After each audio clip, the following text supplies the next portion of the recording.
Bersama kami sudah hadir Ahmed Al-Kuzai, konsultan politik di Kuzai Associates, untuk membahas hal ini lebih lanjut. Terima kasih banyak telah bergabung bersama kami hari ini dari Manama, Bahrain. Jadi ini bukan pertama kalinya Iran menyerang Bahrain atau Kuwait juga. Mungkin juga bukan yang terakhir kalinya. Bagaimana Bahrain menanggapi serangan-serangan ini? Selain pernyataan resmi yang mengecam tindakan tersebut, kami tidak senang dengan apa yang sedang terjadi. Namun kami harus menyatakan fakta bahwa serangan-serangan ini tidak berhenti. Sejak tanggal 28 Februari hingga hari ini, serangan-serangan itu hanya ditekan, tetapi tidak berhenti. Selama beberapa minggu terakhir, mereka kembali menyerang Bahrain dan Kuwait.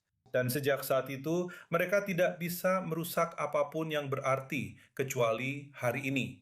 Dan 2 minggu lalu, sebuah gedung hunian dengan tingkat signifikansi yang serupa. Dan apa yang perlu diubah di sini agar Bahrain mulai mengambil tindakan yang lebih tegas atau mengubah cara mereka merespons serangan-serangan Iran ini? Tidak mudah untuk dikatakan seluruh kawasan, termasuk kawasan Teluk, memang tidak stabil. Ada beberapa fakta, termasuk ketidakpastian sikap internasional atas apa yang terjadi di Teluk terkait Iran. Dan tentu saja, secara pribadi, saya bahkan tidak terlalu antusias dengan MOU itu. Persyaratannya pun tidak jelas. Itu tidak jelas tentang pelaksanaannya maupun apa yang mengikatnya, karena kita telah melihat pelanggaran tidak berubah sifatnya selama, sebelum, dan setelah penandatanganan MOU. Bagaimana dengan masyarakat Bahrain? Apa yang kita dengar dari mereka? Narasi apa yang sedang disampaikan di sana? Situasinya tidak menyenangkan. Kita harus jujur di sini. Orang-orang tidak senang. Mereka tidak senang dengan orang Iran. Mereka juga tidak senang dengan keadaan yang ada. Tentu saja, seperti masyarakat lain di dunia, ketidakpastian tentang apa yang sedang terjadi saat ini akan membuat orang marah. Namun, orang-orang tidak memahami apa yang sedang terjadi di sini. Kita ingat sejak minggu lalu, ketika orang-orang Iran mulai menyebarkan propaganda baru mereka dengan mengatakan bahwa Teluk akan membayar kerusakan tersebut.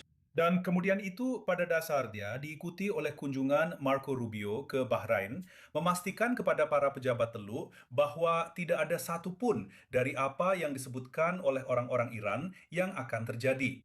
Namun, di masa ketidakpastian, orang-orang tidak akan pernah merasa bahagia kecuali mereka memahami apa yang sedang terjadi. Dan ceritakan kepada saya tentang kunjungan dari Menteri Luar Negeri ASEAN, Marco Rubio. Itu terjadi Jumaat lalu, saya percaya. Itu benar.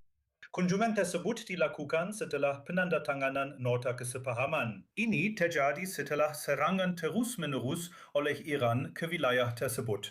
Tidak hanya ke Teluk, kita juga berbicara tentang Lebanon dan Israel, serta jaminan-jaminan. Salah satu alasan utama kunjungan tersebut adalah untuk menyampaikan citra yang tepat kepada para pejabat Teluk, bahwa tidak semua yang disebutkan oleh pihak Iran khususnya adalah sesuatu yang akan terjadi, sesuatu yang resmi, atau sesuatu yang telah disepakati. Sebagian besar, jika tidak semua, dari apa yang disebutkan oleh pihak Iran selama beberapa hari terakhir hanyalah propaganda yang perlu dijual kepada masyarakat Iran setempat dan kepada kelompok pro-Iran di seluruh kawasan. Dan sebagai seseorang di posisi Anda, menurut Anda, apa langkah-langkah berikutnya yang akan diambil? Apa yang bisa kita harapkan dalam waktu dekat dan juga dalam jangka panjang? Ini adalah sesuatu yang sudah kita bahas di sini di I24 News English, bahwa tidak akan ada hal yang bersifat tidak mengikat yang akan terjadi. Maksud saya, jika kita berbicara tentang nota kesepahaman dengan segala hormat di sini, tidak ada yang mengikat dalam nota kesepahaman itu. Tidak ada unsur struktural yang menunjukkan bahwa sesuatu akan terjadi hari ini. Karena saat menandatangani nota kesepahaman, setelah menandatangani nota kesepahaman, kita melihat bahwa tidak ada yang berubah. Tentu saja, jika kita berbicara tentang elemen inti dari nota kesepahaman, kita berbicara tentang penghentian permusuhan. Itu tidak terjadi. Saling menghormati juga tidak terjadi. Begitu juga dengan sanksi dan aset. Tidak ada yang benar-benar merasakan dampaknya. Orang-orang Iran di seluruh wilayah ingin melihat adanya perbaikan terhadap sanksi mereka, baik itu dana yang dibekukan maupun pelonggaran embargo terhadap mereka. Kita sedang membicarakan pencabutan blokade, tapi itu tidak terjadi. Situasi di Selat Hormuz, para proksi, tidak ada yang terjadi yang membawa kita ke satu jalan saja, yaitu eskalasi lebih lanjut. Baik, Ahmed Kuzai, terima kasih banyak atas masukan Anda dan telah bergabung bersama kami hari ini.